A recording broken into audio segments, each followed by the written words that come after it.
বাংলাদেশের ইতিহাসের অসম্ভব গুরুত্বপূর্ণ একটি দিন। দীর্ঘ বিচারিক পরিক্রমা শেষে আন্তর্জাতিক অপরাধ ট্রাইব্যুনাল আজকে একটি উল্লেখযোগ্য মামলার গুরুত্বপূর্ণ মামলার রায় ঘোষণা করেছেন। এই মামলাটি ছিল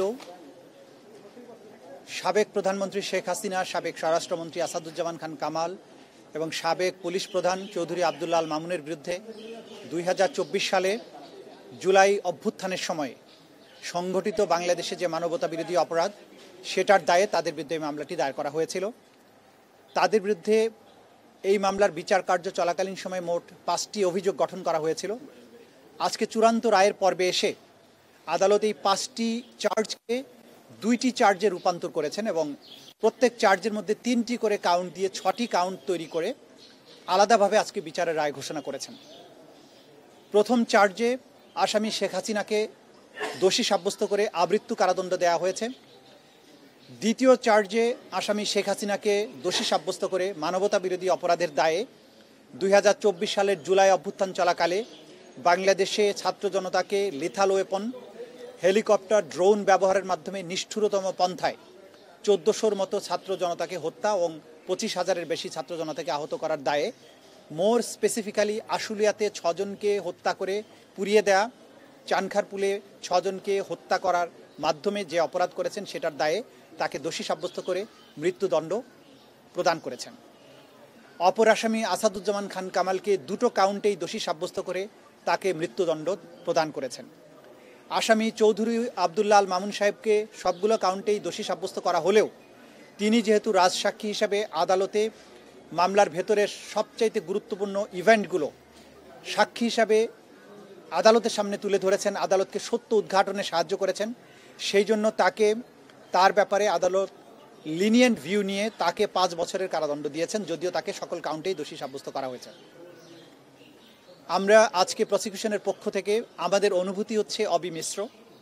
আমরা কারো মৃত্যুদণ্ডে আনন্দিত যেমন নই, তেমনিভাবে এই বাংলাদেশে যেভাবে রাষ্ট্রের শাসক হয়ে দেশের নাগরিক, বিশেষ করে তরুণ ছাত্র জনতার রক্তে পা ভিজিয়েছিলেন, তার বিচারের মাধ্যমে তাকে যে দণ্ড দেয়া হয়েছে, আমরা বিশ্বাস করি এই দণ্ড প্রদানের মাধ্যমে ইতিহাসের একটি অধ্যায়ের মীমাংসা হয়েছে এবং এই জাতির ন্যায় বিচারের প্রতি যে তৃষ্ণা, ন্যায় বিচারের জন্য, জাস্টিসের জন্য জাতির যে কোয়েস্ট, সেটি আজকে সম্পন্ন হয়েছে। অপরাধীকে তার প্রাপ্য শাস্তি প্রদান করা হয়েছে। আমরা আশা করব সরকার এবং রাষ্ট্র আদালতের এই রায়কে যথাযথ আইনি প্রক্রিয়া এবং অন্যান্য যত প্রক্রিয়া আছে কূটনৈতিকভাবে সেই প্রক্রিয়া অবলম্বন করে যারা আসামি পলাতক আছেন, দেশের বাইরে আছেন, তাদেরকে বাংলাদেশের মাটিতে নিয়ে এসে আইনের মাধ্যমে তাদের এই শাস্তি কার্যকর করবেন। আজকে এই রায়ের মাধ্যমে আমাদের ব্যক্তিগতভাবে প্রসিকিউশনের খুশি বা অখুশির কোনো ব্যাপার নেই। আমরা শুধু এটা বলবো যে শহীদ আসহাবুল ইয়ামিন, শহীদ আবু সাইদ, মুগ্ধ, শহীদ আনাস, শহীদ সজল, শহীদ তানজিল ইসলাম সুজয়, যাদেরকে পুড়িয়ে দেওয়া ছিল, এখন পর্যন্ত তার পারিবারিক কবরস্থানে তার ফেরার সুযোগ হয়নি, আদালত থেকে আদেশ হয়েছে।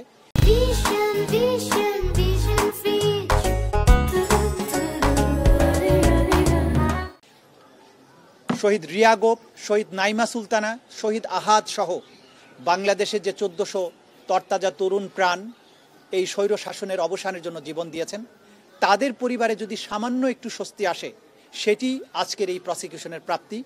জাতির পক্ষে আমরা একটা বিচারিক প্রক্রিয়াকে সম্পন্ন করার মাধ্যমে এই জাতিকে বিচারহীনতার কলঙ্ক থেকে মুক্ত করার যে ক্ষুদ্র আমাদের প্রয়াস, সেটা যদি সফল হয় সেখানেই আমাদের সাফল্য।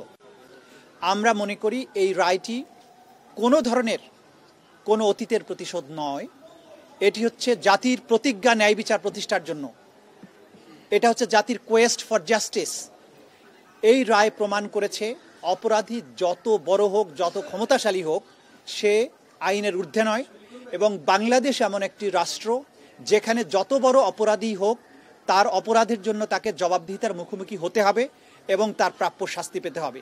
এবং এটাও প্রমাণিত হয়েছে বাংলাদেশ সকল আন্তর্জাতিক নর্মস, আন্তর্জাতিক স্ট্যান্ডার্ড মেনটেন করে ক্রাইমস অ্যাগেনস্ট হিউম্যানিটির মতো কমপ্লেক্স অপরাধের বিচার করতে সক্ষম এবং বাংলাদেশ সাফল্যের সাথে সেটা করেছে।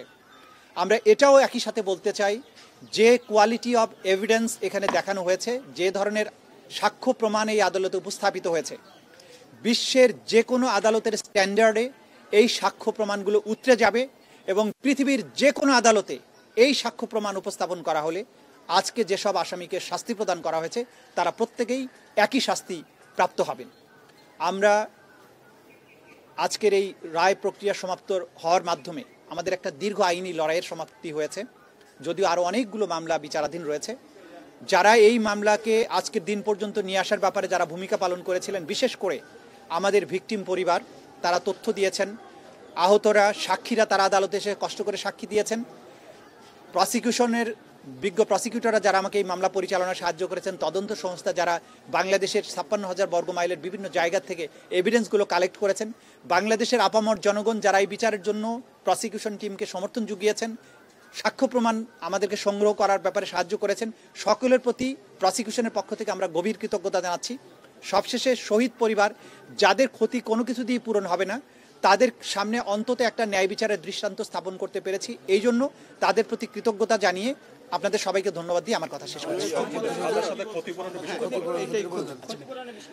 আদালত যেটা বলেছেন যে অপরাধী বা সাজাপ্রাপ্ত আসামি শেখ হাসিনা এবং আসাদুজ্জামান খান কামালের যত সম্পদ বাংলাদেশে আছে সকল সম্পদকে বাজেয়াপ্ত করে রাষ্ট্রের অনুকূলে ন্যস্ত করা হবে এবং সেখান থেকে রাষ্ট্র সকল শহীদ পরিবারকে যথোপযুক্ত ক্ষতিপূরণ প্রদান করবেন, সকল আহত পরিবারকে যথোপযুক্ত ক্ষতিপূরণ প্রদান করবেন।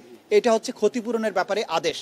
আর একটা অবজারভেশন তারা দিয়েছেন যে আওয়ামী লীগ এবং 14 দলীয় জোট, যুবলীগ, তাদের ব্যাপারে তারা যে একটা সন্ত্রাসী বা ক্রিমিনাল অর্গানাইজেশন, এইটা প্রসিকিউশনের পক্ষ থেকে সাবমিশন ছিল। আদালত বলেছেন এইটি যেহেতু আজকের এই মামলার বিচার্য বিষয় নয়, সেই ব্যাপারে তারা কোনো অবজারভেশন দেয়া থেকে বিরত থাকছেন। অর্থাৎ তাদের ব্যাপারে প্রসিকিউশনের যে আলাদা তদন্ত চলমান আছে দল হিসেবে একটা সংগঠনের ব্যাপারে, যে তারা সত্যিকার অর্থে অপরাধী সংগঠন কিনা, সেটি একটি আলাদা মামলায় বিচার্য বিষয় হতে পারে। এই মামলাতে যেহেতু কোনো দল পক্ষ নয় বা আসামি হিসেবে সম্পৃক্ত করা হয়নি, সেই ব্যাপারে আদালত দলীয়ভাবে কারো বিরুদ্ধে কোনো অবজারভেশন দেয়া থেকে বিরত থেকেছেন।